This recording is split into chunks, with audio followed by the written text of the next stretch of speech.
ខាងនេះ5លេខឬក៏5កន្លះតែក្នុងរូបនេះហើយចូល5កន្លះហើយនេះដើម្បីខ្ញុំចង់ឲ្យមានភ្លីខាងមុខច្រើនហើយរួមជើងខ្លាំងនេះបងប្អូនពេលដែលយើងលើកប៉ុណ្ណឹងហើយបងប្អូនឃើញទេ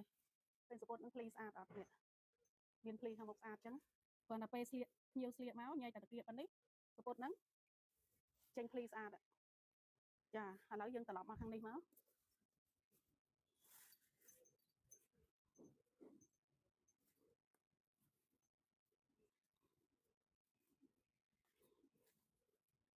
តោះខាងនេះឲ្យស្រួលដើម្បីស្រួលនេះយើងគូសទៅវាអត់កល់ខាងក្រោមនេះខាងក្រោយយើងទាញឲ្យចេះមកឲ្យស្មើអស់ចឹងណានេះតមកយើងចុះពីលេខគូឲ្យកោងពិធីលើកដដែលបងប្អូនគាត់ថាអ្នកខ្លះគេចង់បានជ្រួញអ្នកខ្លះគេ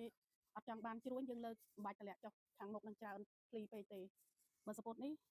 តាគៀគាត់ផ្សាយអញ្ចឹងស្លៀកដឹងឲ្យយឹតមកចេញភ្លីស្អាតហ្មងចាឥឡូវយើងនេះប៉ុណ្ណឹងហើយកន្លែងនេះជាចោលមកຕົកគ្នាមួយលេខកន្លះទៅបានណាគ្នាដេ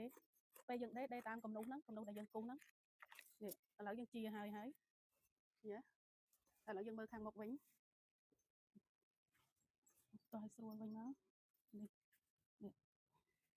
ពេលបងប្អូនហើយនេះមានភ្លីស្អាតពីមុខហ្នឹងហ្មងពេលយើងចាប់ដើមស្លៀកពុបពុតហ្នឹងញែកមកភ្លីស្អាត